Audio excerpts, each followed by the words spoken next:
বিষয়টাকে আমি দুভাবে দেখতে চাই। একটি হচ্ছে যেটা শরীয়ত সম্মত, আর একটি হচ্ছে আমার দৃষ্টিতে আমার মতে মনে হয় এটা কোনোভাবেই শরীয়ত সম্মত হওয়ার সুযোগ নেই, বরং এটা অত্যন্ত ভয়ানক মারাত্মক হওয়ার জন্য শিরকের বা এই ধরনের একটি ব্যবস্থার সুযোগ আছে। যেমন আমরা যদি কোনো প্রতিকৃতি অথবা কোনো পবিত্র স্থান মনে করে তার প্রতি শ্রদ্ধা জানানো, এবং তার এই শ্রদ্ধা জানানো মানে কি, তার কাছ থেকে উপকৃত হওয়ার সুযোগ আমার আছে, উপকৃত হব অথবা ক্ষতিগ্রস্ত হব, এই ধরনের মনোবৃত্তি নিয়ে আমরা কোনো তীর্থস্থান বলি, কোনো গাছ বলি, কোনো স্টোন বা পাথর বলি, অথবা ধরে নিয়ে কোনো প্রতিকৃতিও যদি হয়, সেটাতে চুমা খাওয়া সম্পূর্ণ শরিয়াত সম্মত নয়, শরিয়াত পরিপন্থী।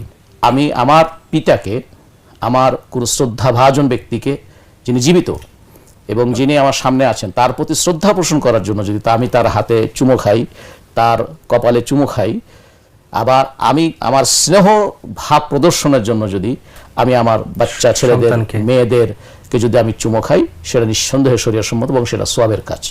এই জন্য আমরা দেখি যে রাসূলুল্লাহ সাল্লাল্লাহু আলাইহি ওয়াসাল্লাম তার মেয়ে ফাতেমা রাদিয়াল্লাহু আনহাকেও তিনি সফরে যাওয়ার আগে, সফর থেকে ফিরে এসে তিনি তার বাড়িতে প্রথমে যেতেন এবং যাওয়ার সফরে বের হওয়ার সময় তার বাড়ি থেকে সর্বশেষ যেতেন, সবার সঙ্গে দেখা করার সবশেষ দেখা করতেন ফাতেমার সাথে। আবার যখন ফিরে আসতেন তিনি সর্বপ্রথম দেখা করতেন ফাতেমা এবং তাকে চুমা দিতেন মাঝে মাঝে।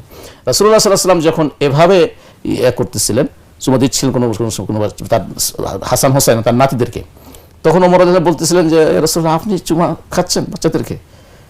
তখন রাসূল কি বলছেন, মাল্লাম ইয়ারহাম সাগীরানা লাম ইয়ারকির কাবীরানা ফালাইসা মিন্না, আমাদের ছোটদের যে স্নেহ করে না, বড়দেরকে যে সম্মান করে না, সে উম্মত না। তো সুতরাং এইটা হচ্ছে, এই চুমোটা হচ্ছে স্নেহ, অধিক স্নেহ বা অধিক ভালোবাসা, এটা হলো এই দিক থেকে প্রকাশ। কিন্তু এটাই যখন কোনো প্রতিকৃতি হয়ে যাবে, তখন সেইভাবে নেওয়াটা তখন ভিন্ন অর্থ। আমরা দেখি অনেকে মাজারের সামনে দিয়ে যাচ্ছে, এবার দূর থেকে চুমো খাচ্ছে, এটা জায়েজ নেই। অনেকে মন্দিরে যেটা করে। এই প্রসঙ্গে আরেকটা বিষয় আপনাকে বলি, অনেকেই আমরা লক্ষ্য করেছি যে রাসূলুল্লাহ সাল্লাল্লাহু আলাইহি ওয়াসাল্লাম আযান হচ্ছে, আশহাদু আন্না মুহাম্মাদান আবদুহু রাসূলুহু যখন বলতেছে, মুহাম্মদ সাল্লাল্লাহু আলাইহি ওয়াসাল্লাম নাম যখন বলতেছে, তখন দুই হাতে দুই নখে ফুঁ দিয়ে চোখে দিচ্ছেন।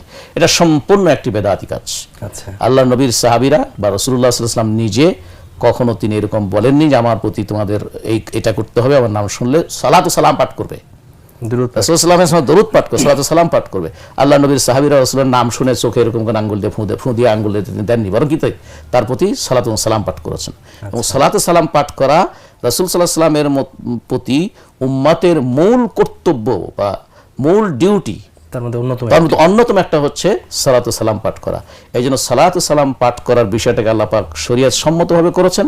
তার জ্বলন্ত প্রমাণ হচ্ছে প্রতিটি নামাজের শেষ বৈঠকে দরুদ শরীফ ছাড়া তার নামাজই শুদ্ধ হবে না। যদিও কেউ কেউ বলছেন যে শেষ বৈঠকে দরুদ শরীফ পাঠ করা ওয়াজিব, কিন্তু না, অনেকাংশের মতে কি ফরজ, এটা আত্মায়াতের মতো এটাও ফরজ, সুতরাং এটা নামাজ হবে না। তাহলে এখানে আমরা বুঝতে পারি মসজিদে ঢোকার সময়, মসজিদে বের হওয়ার সময়, দোয়া করার আগে, দোয়ার সময়, খুতবাতে, বিভিন্ন জায়গাতে আল্লাহ আযান শুনে কাইয়্যিম আল জাওযী রাহমাতুল্লাহ জালাউল আফহাম একটা কিতাব আছে, জালাউল আফহাম। এই জালাউল আফহামে তিনি প্রায় 48 জায়গার কথা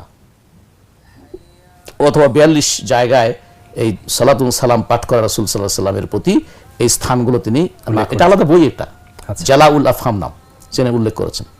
এর তার মধ্যে একটা আছে, যখন রাসূল সাল্লাল্লাহু আলাইহি ওয়াসাল্লামের নাম শোনা হবে তখন তার প্রতি দরুদ পাঠ করা, সাল্লাল্লাহু আলাইহি ওয়াসাল্লাম কমপক্ষে এতটুকু তার জন্য পাঠ করা।